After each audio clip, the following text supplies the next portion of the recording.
ധർമ്മപ്രമാണം. ധർമ്മപ്രമാണ viewers എല്ലാവർക്കും സ്വാഗതം.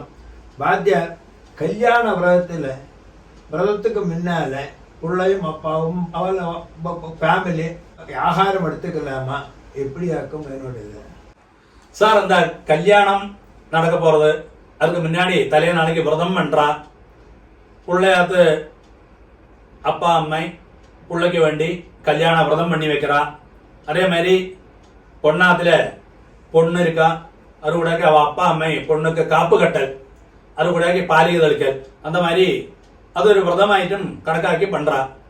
இப்போ இதுல டிஃபன் കഴിക്കപ്പെടുமானாக்கும், அதாவது பிரேக்ஃபாஸ்ட் കഴിക്കപ്പെടുமா, ஆகாரம் பண்ணப்படுமானாக்கும் உங்களோட கொஸ்டின். இதுல 2-3 விஷயங்கள் பார்க்க வேண்டி இருக்கு. ஒன்னாமത്തെ കാര്യം, நீ പട്ടിണി കിടന്നിട്ട്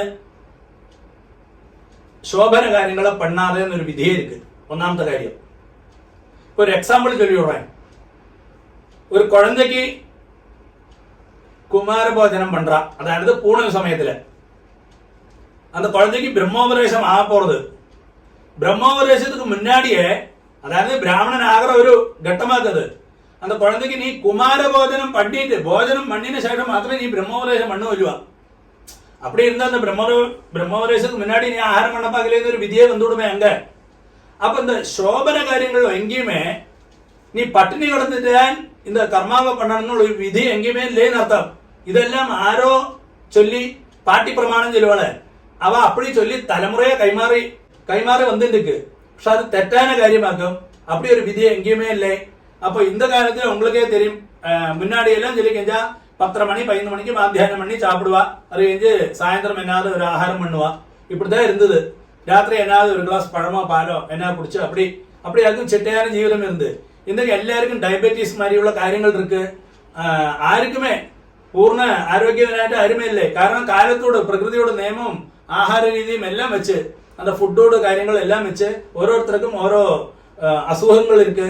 அதனாலேயாக்கும் சொல்றான், நீ காத்தால அந்த மாதிரி என்னத்தையே ஆகாரமாவது பண்ணின உண்டு உனக்கு. அது கழிஞ்சு டயபெட்டிஸ் மாத்திரம் சாப்பிடுங்கோ. அது கழிஞ்சு நீ கர்மாவை விருத்தியா கான்சன்ட்ரேஷனா பண்ணு, பூர்ண பலம் கிடைக்கும். மரணம் அடைஞ்ச திக்குல ஒரு டெட் பாடி ஆத்திலே இருக்குன்னா அந்த சமயத்துல மாத்திரம் சொல்றேன், அந்த டெட் பாடியை தகனம் பண்றதுக்கு முன்னாடி உமிநீர் போലും மறக்காதே എന്നൊരു വിധി இருக்கு. അതായത് തെറ്റാ വ്യാഖ്യാനിച്ചിട്ട് ഉള്ള ഇടത്തിലെ ചില വാദ്യാന്മാരെ, എല്ലാവരും ഞാൻ சொல்ல மாட்டேன், ചില വാദ്യാന്മാരെ நீங்க ஒன்னு ஆகாரம் பண்ணாங்க விரதம் കഴിக்கிறവരെ அப்படி ஒரு விதி எங்கேயுமே இல்லை. அவட்ட எங்க போட்டிருக்க எழுதி அவ இல்ல அவா சொன்னா இவா சொன்னா இல்லவா செத்து போன அவளோட பேரை சொல்லுவா.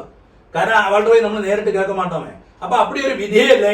தாராளம் ஆகாரம் பண்ணிட்டு உங்களுக்கு அந்த விரதம் எல்லாம் கர்மா எல்லாம் கிளீனா கான்சன்ட்ரேஷனா பண்ணலாம். അതുകൊണ്ട് ഒരു തപ്പും വരാതെ, ശാസ്ത്രം அதுக்கு എതിരുമല്ല. ആരോഗ്യത്തോടു കൂടി இருந்தா മാത്രം കർമാനുഷ്ഠാനങ്ങൾ ഒരുപാട് பண்ண പറ്റും. അപ്പൊ അത് അതോട് വിധിയും ശാസ്ത്രവും